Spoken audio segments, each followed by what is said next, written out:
I'm Wendell Hinesley. I'm a descendant of John Hinkle by way of my mother's side of the family.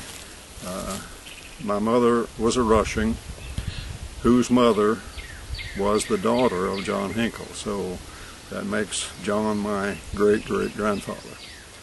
And the cabin you see here behind us is his original homestead cabin. He homesteaded 160 acres in this area, and this was his cabin. He came here from Winston County, Alabama. I'm not sure where he came from to there. I've heard, but again I can't prove it. I've heard that he came from Georgia and stopped in Alabama for a while, then moved on to Arkansas.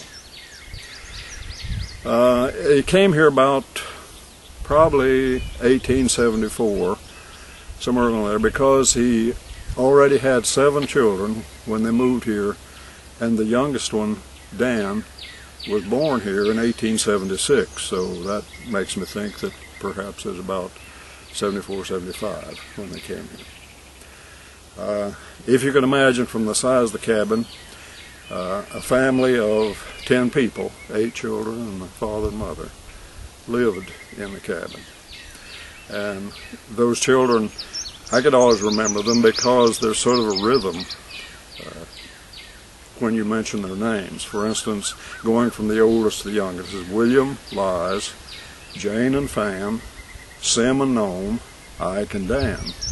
And Nome, or Naoma, was my grandmother. Let me tell you a couple of memories that I have of living here. I know a lot of people say you're lying because you don't have any memories when you're less than 2 years old.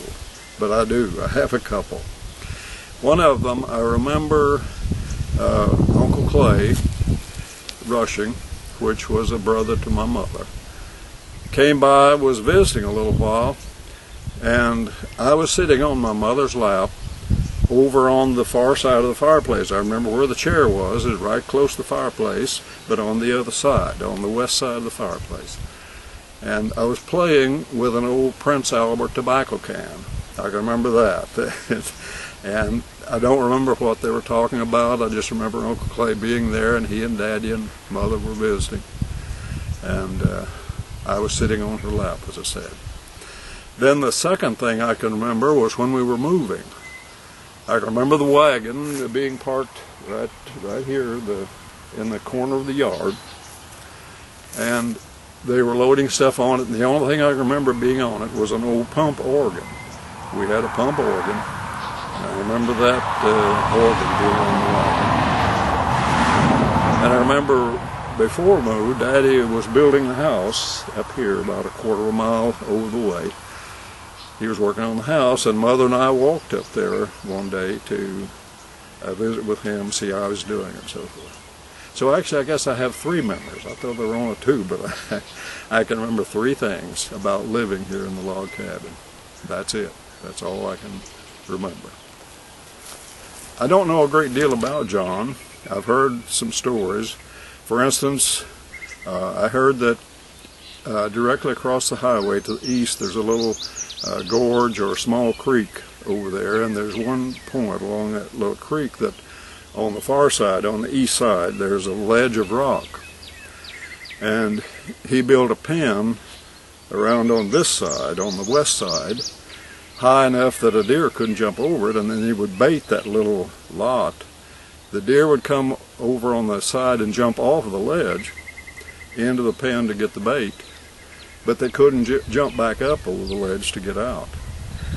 Now what he did with those, I'm not sure. I've heard that he sold them, but like so many cases, I forgot to ask, did he butcher them and sell the meat, or did he actually sell the deer? I don't know. I suspect it was that he butchered them and sold the meat. My name is Philip Rodney Rushing. I'm also a great-grandson of John Weaver Hinkle, and also a cousin to Wendell Hinesley, the present owner of the Hinkle Homestead. I'd like to give you a little military history on John Hinkle. He was in the 3rd Alabama Cavalry in the Confederate Army. He fought in several different battles in the South. He had later had his youngest son fought in World War II and was a German prisoner for 2 years and 2 months. And then he was again in the Korean War and was almost captured again. So anyway, one of the grandsons said that the Hinkle family had people fighting every war we'd had since he came into the Arkansas scene around early 1870s. Built a log cabin at the County+Van, Buren, County line, and raised a large family there. And what's a little bit ironic then is about 1 mile as the crow flies across the hollow, from Owen Rushing came in from southern Illinois, and he was a Union vet. But anyway, that was sort of another story, because living close together, eventually Philip Melanthi Rushing, who was a son of E.O. Rushing, married John Hinkle's daughter, Naomi Hinkle.